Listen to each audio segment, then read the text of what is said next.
Lang gelede in die Bybel was daar 'n man, Abraham, en sy vrou Sara.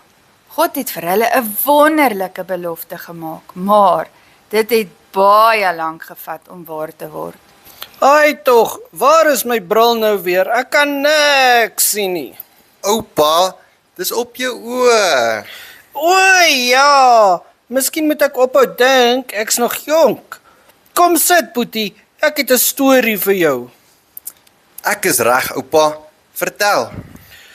God het vir Abraham en Sara gesê, julle gaan 'n baba hê. Maar oupa, hulle was mos baie oud. Baie oud, so oud soos my tekkies.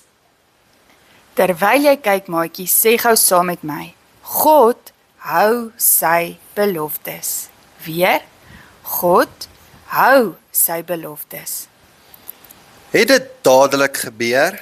Nee, dit het baie lank gevat. Hulle moes baie lank wag.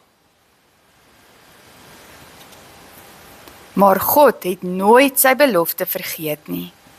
En toe, op die regte tyd, kry Sara 'n baba. Sy naam was Isak. Wow. God het regtig sy belofte gehou. Luister mooi. Selfs as iets lank vat, hou God altyd sy beloftes. Kom ons sê dit saam, maatjies. Ek kan God vertrou.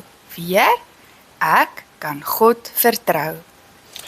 Kom ons maak ons oogies toe en bid saam.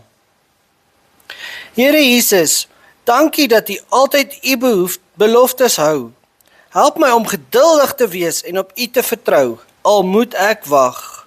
Amen. Amen. Genesis 21 vers 1 sê, die Here het aan Sara gedoen, soos hy beloof het. Kom ons sê dit stadig saam.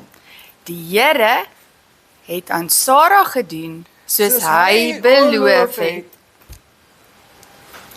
Nou, waar is my bril nou weer? Op jou kop, oupa. Onthou altyd, maatjies, God hou altyd sy beloftes. Tot volgende keer! Bye.